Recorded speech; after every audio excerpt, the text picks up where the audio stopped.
Hello दोस्तों, आज मैं आप लोगों को बताऊंगा कि इम्पॉर्टेंट प्रॉपर्टीज़ ऑफ डिवीज़न की जो इम्पॉर्टेंट प्रॉपर्टीज़ हैं उनके मुतालिक मैं आप लोगों को बताऊंगा। यहाँ पे मैं आपको बताऊंगा कि जो भी नंबर हो अगर वो एक पर तकसीम करें तो वो नंबर बजाते खुद आता है। फ़र्ज़ करें a तकसीम 1 इज़ इक्वल टू a, तो कोई भी होल नंबर आप लें, अगर आप यहाँ पे 3 लें, एक पर डिवाइड करें तो 1 3 3, तो यहाँ पे जो आंसर आएगा ये वही 3 आएगा।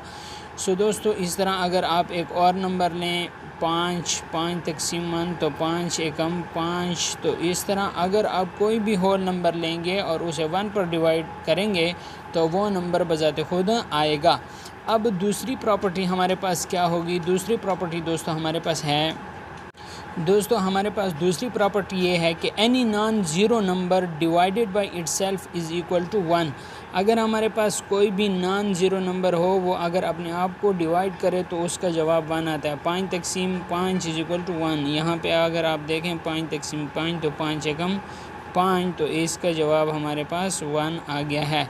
इस तरह अगर हम कोई दूसरा नंबर लेते हैं, फ़र्ज़ करें 98 तकसीम 98, तो 98 एकम 98, तो ये हमारे पास इसका आंसर क्या आएगा? 1 आएगा।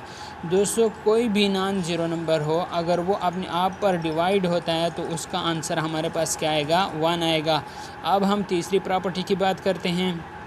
दोस्तों, अब हमारे पास तीसरा जो प्रॉपर्टी है वो हमारे पास है 0 divided by any non zero whole number is 0। अगर हमारे पास कोई भी होल नंबर है उसे 0 डिवाइड करता है तो वो हमारे पास 0 आएगा। फ़र्ज़ करें 0 divided by a is equal to 0। a हमारे पास कोई भी होल नंबर है, अगर यहाँ पर हम 0 डिवाइडेड बाई 50 करें तो इससे आंसर हमारे पास 0 ही आएगा। ठीक हो गया है। यहाँ पे अगर आप देखें 0, अगर किसी भी हिंसे के साथ हम 0 को मल्टीप्लाई करें तो वो 0 हो जाएगा। 0 ज़रा 50 तो 0, तो इससे हमारे पास क्या आएगा? 0 0 आएगा। दोबारा हमारे पास 50 आ जाएगा। फिर अगर हम 0 को 50 से मल्टीप्लाई करें फिर 0 हो जाएगा। तो किसी भी नंबर को अगर 0 तकसीम करें तो उसका आंसर हमेशा 0 ही आएगा। सो दोस्तों, ये 3 प्रॉपर्टीज़ थी, इम्पॉर्टेंट प्रॉपर्टीज़ थी डिवीज़न की। अगर आपको अच्छी लगी हैं तो वीडियो को लाइक करें। अगर चैनल पर नए हैं तो चैनल को लाजमी सब्सक्राइब करें ताकि आने वाली वीडियो का नोटिफिकेशन आपको बर वक्त मिल सके। Thanks for watching.